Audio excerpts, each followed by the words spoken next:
Hey, what's up everybody? Prospector here with Watcher Realms. Welcome to the channel. Today we're going to be checking out Numera. I'm here on the test server. We're going to test them in Guild Boss 1, we're going to test in Guild Boss 2, and then GR3, and see how she plays out in all these fights and see if she's worthy of all the hype. But anyways, let's dig in.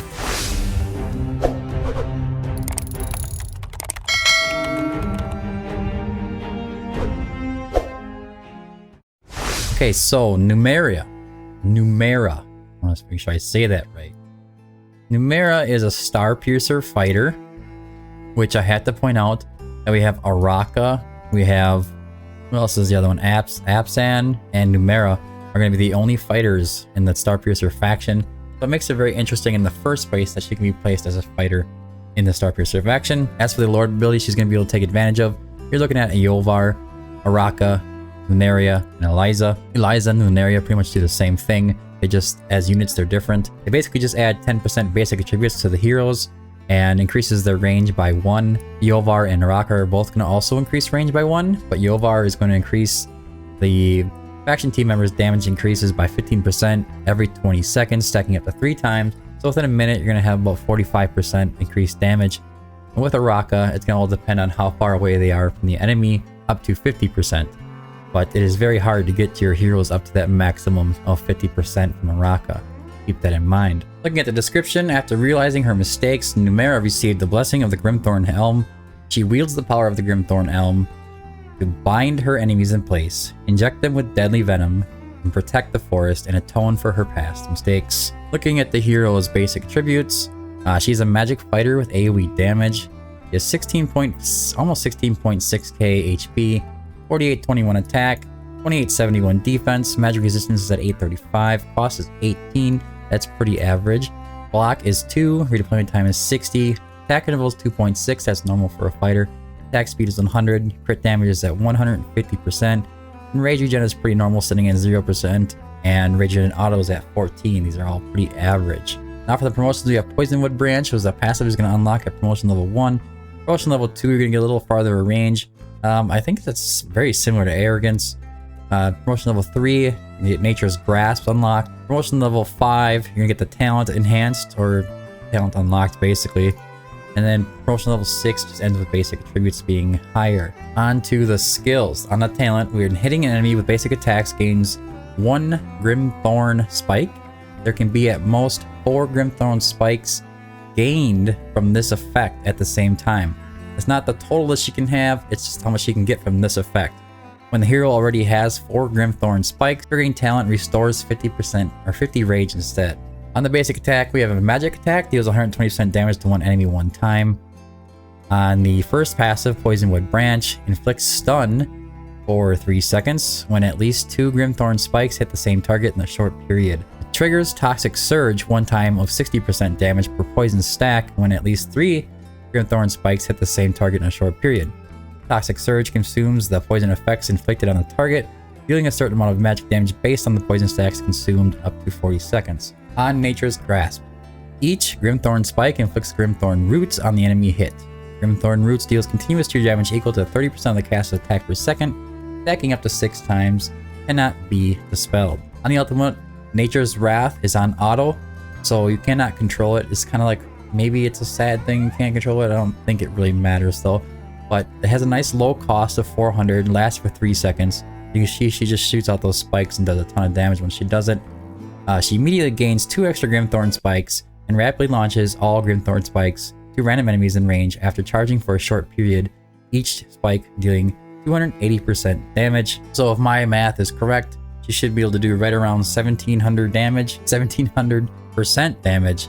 After all the spikes hit the same target, which is wild. How well that's going to add up, we're going to have to wait and find out. On the Awakenings. On Awaken level 1, heals the hero for 20% of the true damage dealt by Grimthorn Roots. So when the roots, or when the hero or the enemy is rooted, he's going to be sitting there taking that damage back in as like a lifesteal basically. Awaken level 2 is going to be attack plus 300. Awaken level 3 is during the ultimate increases damage by 25%. Damage dealt by Grimthorn Spike will guarantee to be crit hits. This last sentence here, I don't think that really matters because most of the time you're gonna have the hero built out with 100% crit rate. If you have like an Awaken 3 Numera, you're probably gonna be at the point where you can build her up with a 100% crit rate, and you should. But during the ultimate increases damage by 25% is very nice. We just discussed it was like 1700% total damage. You add another 25% on that, you're over 2000. It's a lot of damage. Awaken 4 is penetration plus 8%. Awaken 5 is ignores 30% magic resistance when attacking enemies inflicted with Grimthorn roots. Good stuff, good stuff. Good luck getting her awakened completely. Now on the artifact, I'm going to suggest building her with a Realm Tear. You could use a Wailing Skull. There's a lot of options that you could use. I believe the Realm Tear is probably going to be your best bet. Now for gear, because of the low cost ultimate, I do suggest using Soulbound Arcana. We're going to be looking at attack bonus with attack speed, crit rate, crit damage. On 2 pieces, and then 1 piece being crit damage with attack speed, crit rate, attack bonus, flat attack if you can get them on either one. On the left side, Calamity, Warlord, or Annihilating Might. Warlord of course being the best. Crit rate, crit damage, attack bonus. On both pieces, you can get flat attack in there. That's wonderful. Now, taking her into Guild Boss 1. As for the team that I'm going to be bringing along here, you can see it's a bit odd looking. We're going to be running Volca because I need to make sure that I can quick cycle Laurel. Dolores is there for inspiration. Elowen is in there to be able to cycle in and out. Hollow is in there for the healing and the rage regen. Same thing with Elowen. With that all being said, we're running a pure Piercer faction team for most of the damage. And hopefully these guys can get us past that 50 million. I'm pretty sure that they can. The Hex is A3. I think the Silas is A3. Yovar is A3. Araka, A0 on Araka. I could bring that up a bit to see if that changes anything. But these guys are all built really strong. We should be able to figure it out. These guys up top here are going to be in the invigoration sets. And I should be able to figure out how to place them all down. Keep them all alive. And have them all in Invig. Let's go ahead and jump into the fight just to see. Remember, this is testing mostly about Numera. I'm not trying to get testing for all these other heroes or try to prove anything in Guild Boss. I just want to see how she does as far as damage goes at Guild Boss fight at A0. I will be bringing her up to A5 after this, and then bringing her into Guild Boss 2, and the rest of the testing that we do is going to be at A5. I would like to get it to GR3 at A0, but I don't think it's going to make too much of a difference. It might a little bit. Alright, so I'm going to start off. We do need to remember that we need to bring Araka and have her on the field at all times, as well as Numera. I do have... Let me see here. Oh, I want to buff these guys. I am going to bring in Elowen, put her down, bring her up. I'm going to put down Volca facing down. Then I need to put Hex down here, Silas here. It's going to give the Invig buffs here. I'm going to put Yovar up in this corner, and I'm going to put Hollow on the left side. That should bring us down to 0. We're going to have Elowen to be able to rotate in and out, and also Volca. Activate these guys all as soon as they come up.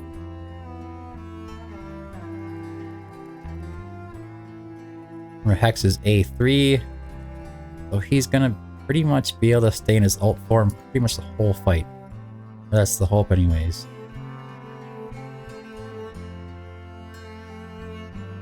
Now Numera, you gotta remember we don't have to do anything with her ults. Araka is in her exclusive artifact, so she's gonna just be, once she does it the 3rd time, she's just gonna stay in her ult form the whole time, putting those poison stacks up. You can kind of see that the poison isn't staying on the boss very well. That's because it's all getting used up. Now the first shield's down, I'm going to pick up Laurel.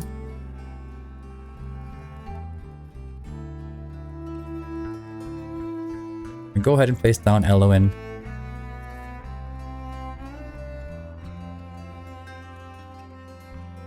Activate these guys as soon as they all come up. Pretty standard fight so far, and it actually kind of looks like the placements are kind of nice. It doesn't seem like I have anything really being wasted at the time, so that's good. Don't need to do anything with Elowen's ult.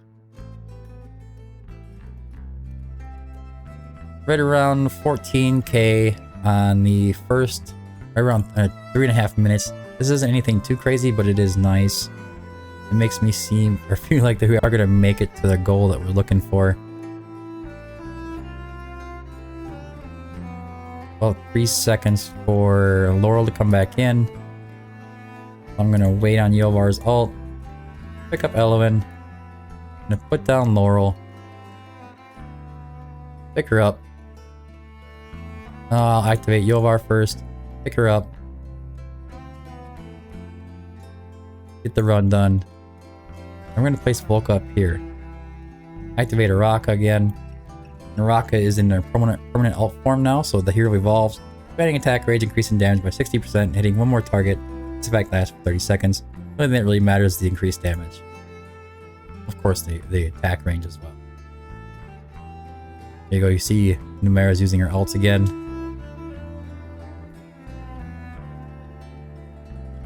He's stacking up these shards here. You can see him kind of picking up. Gets them pretty quickly. By the time she's got 3 now, so she'll be able to hit the same target. There's the 6. Doing as intended from what I can tell.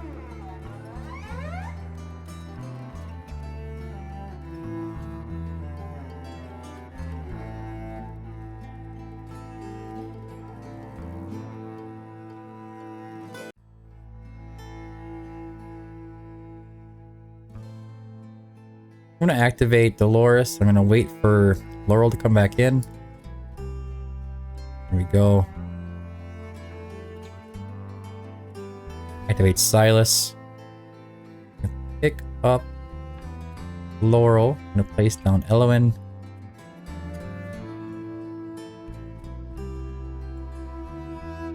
Is a nice global 3% rage regen. Should work pretty good. Right around 30k. Damage is looking pretty decent. Question is, how much of that is actually Numera's damage? That is the question. So 50k is looking like that is going to be easy, and it should be. It should be easy.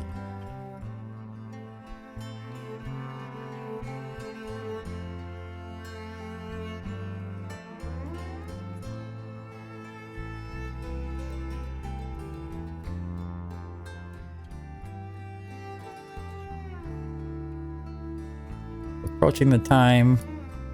Pick up Elowen. Get Laurel down. Anybody close to their ults? Nope. Fine, we'll pick her up. Place down Volca. Wait just a moment.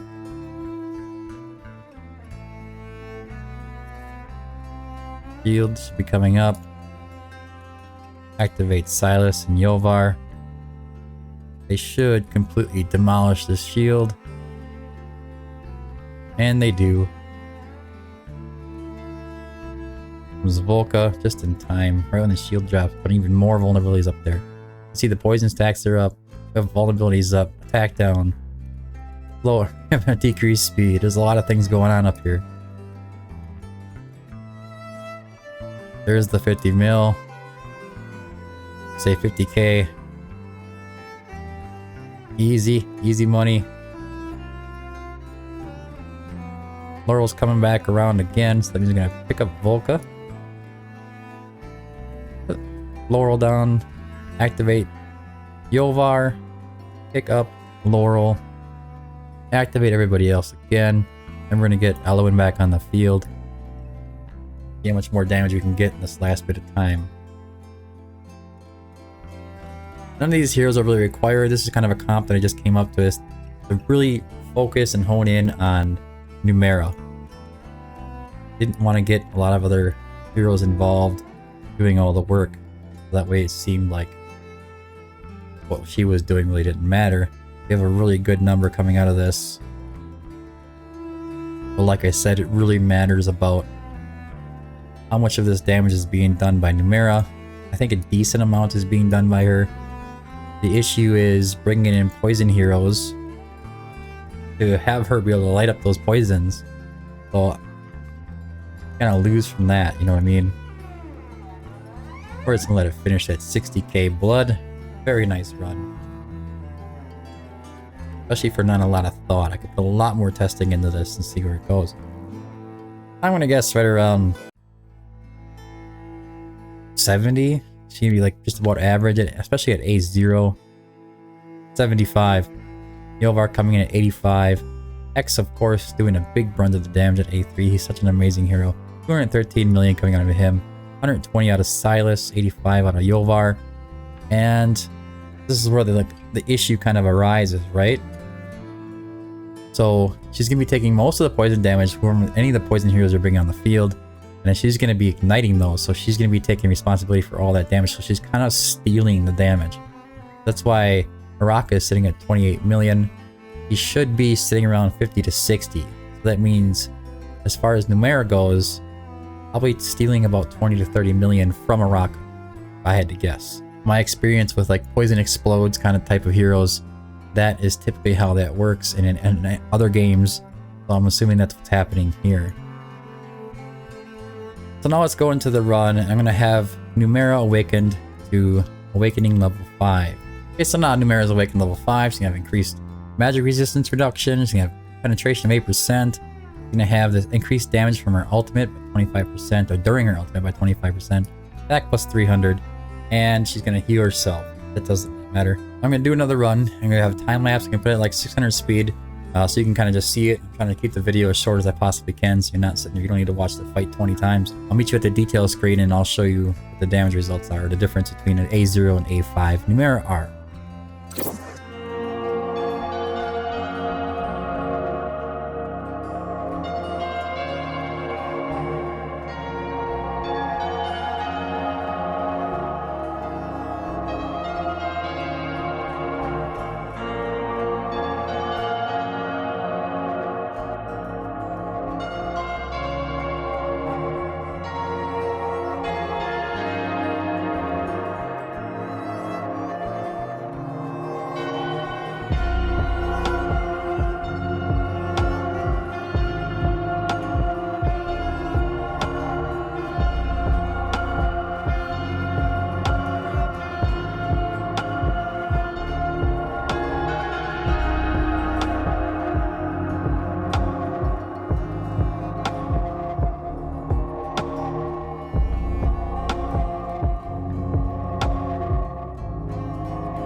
Alright, so we're coming up on the end of the fight here.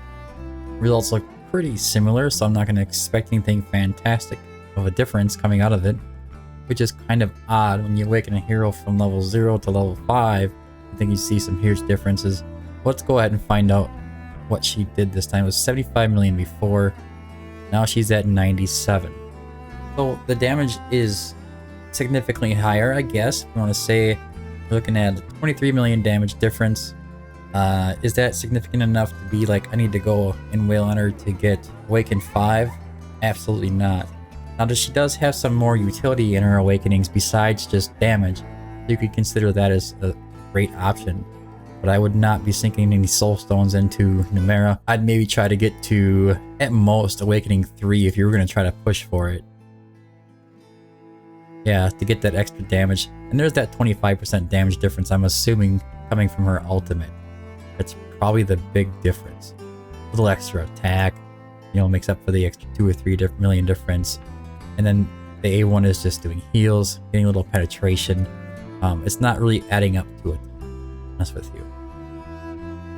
Now, we need to take this hero into GR3. So we are in GR3 21, power dominance is off. I'm gonna go in there and I'm gonna be using a really weird team. This is gonna be mostly revolved around Esme. Araka is always top tier for GR3 just because of her ability to have like that global range, so she can get full advantage of that 50% damage boost. As for Esme, Esme's bringing the poisons. Can't use Liam. Liam doesn't actually use poisons, and Numera only explodes the poisons, not the neurotoxins. Now for Nyx is just going to be taking care of that left side. Hatsuit's in there as backup. Volka for the ability to pick up Laurel and put her back down for faster redeployment time. Obviously Dolores is there for inspiration buff, and Hollow is for some healing. Let's go into the fight and see how this works. Now you're going to be able to see this because I'm going to kind of focus on what's going on during the video.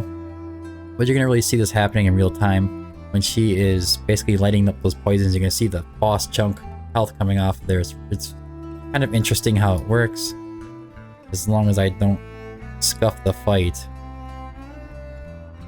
I'm gonna go ahead and start with Esme right here. She's gonna be bouncing those poisons around over in here for us to use those later on when the boss spawns.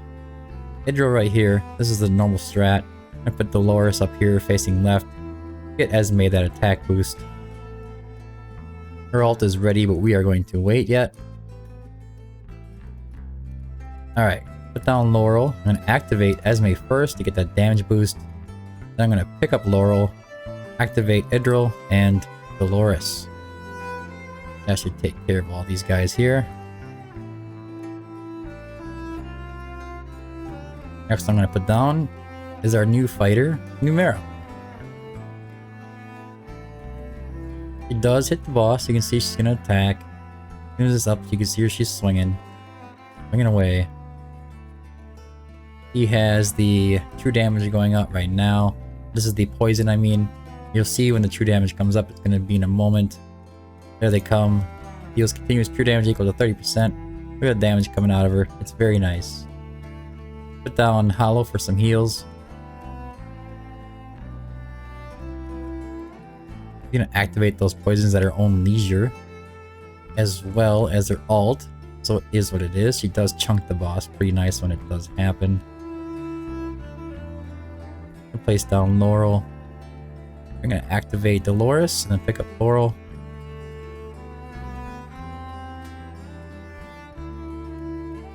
Idril a little bit closer to using her ult. This is what we need. I'm going to activate Esme. Get some more damage out. Now I need to wait for Idril. Take care of this guy. And then get down Nyx on the left side. Right after that last swing from the boss goes. If we're lucky, this will end the fight. You see that big chunk of damage coming off of there? It's pretty nice. Not gonna lie. That is some nice damage. Game changing? I don't know, but it's interesting. At least it is at least interesting.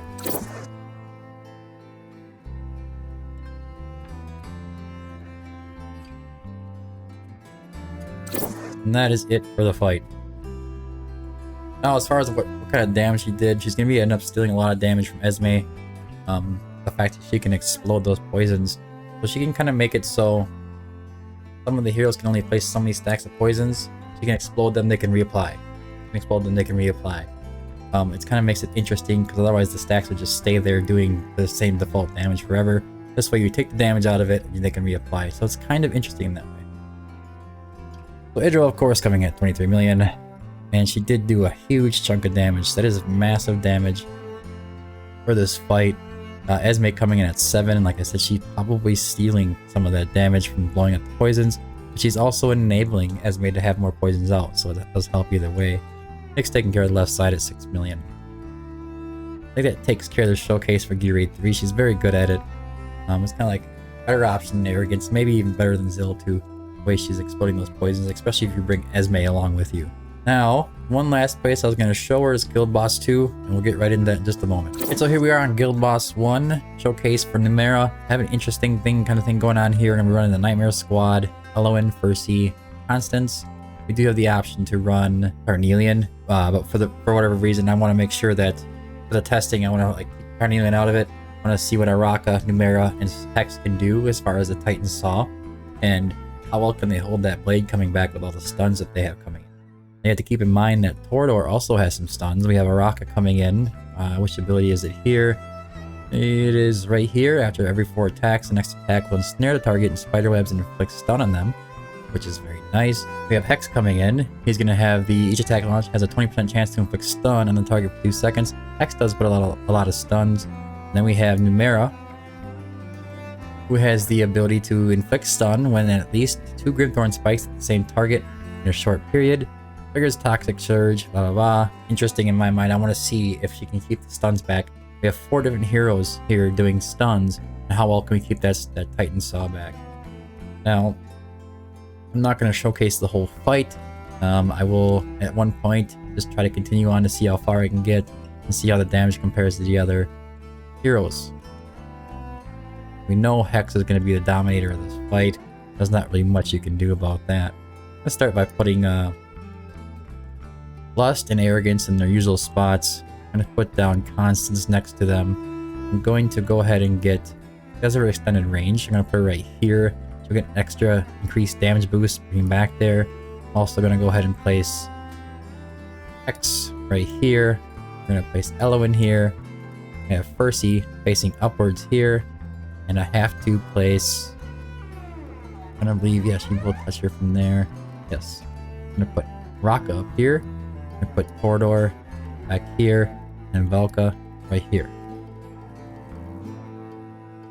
Now, most of their stuns, except for Hex, kind of activate on their own, but I will wait until the ult, or until the Titan Saw ult to trigger.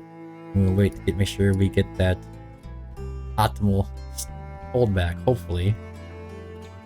Activate Hex and Araka. And it's kind of holding her back pretty decent. Numera is in her ult right now. So, I mean, still coming down, in my opinion, that's coming down pretty hot yet. I never had luck stopping the boss from getting his Titan Saw to hit you like that. It's typically only that one Epic Nazim, I think, is the only one I've noticed that does that really well. Alright. So I think from here on out, I'm just going to go ahead and run the fight. I will take myself off the screen temporarily. And I will see you when the fight finishes to look at the results.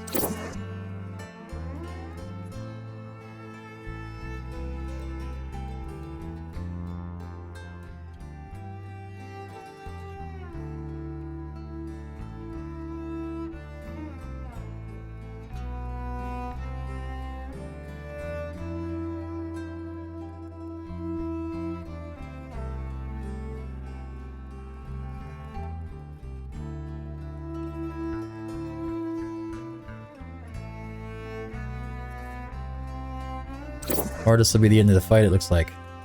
Which is fine too. I just want to see like how her damage is comparing to everybody else. Compared to Araka, compared to Volka. Volka's A5. Geared very well. How is she doing versus them? Not gonna save. And 114 million over the top of Hex. This is actually pretty interesting. I'm guessing from hitting all those poisons and having an easier time activating those poisons, she may be a Guild Boss 2 Elite. You have to consider though, she is Awakened 5, and I mean, I think she's stealing damage from Araka again. Maybe if you decided not to bring Hex and bring some more poisons, she can push in there with that true damage. Maybe that'd be very useful, especially against the Aegis Shield. I could optimize the team a little bit more and probably shoot into the 120k fragment range, but it is what it is. I just wanted to see the damage check, and she looks very interesting to me. Very excited to see the hero hit global. When she does hit global, will I pull for her? I will try. I think I will try to get her. I like playing with these kind of heroes and seeing what they can all do, and I think I should give her a cinematic, maybe coming in behind Yovar or something, and that'd be kind of interesting. But anyways, guys, that's it for the video.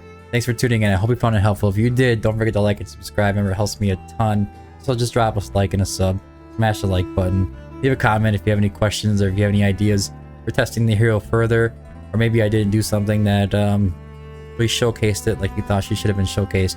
I'd be happy to go back and dig back into it again on the test server. But anyways, guys, that's all I have for this video. Thanks for tuning in. Until next time, keep digging.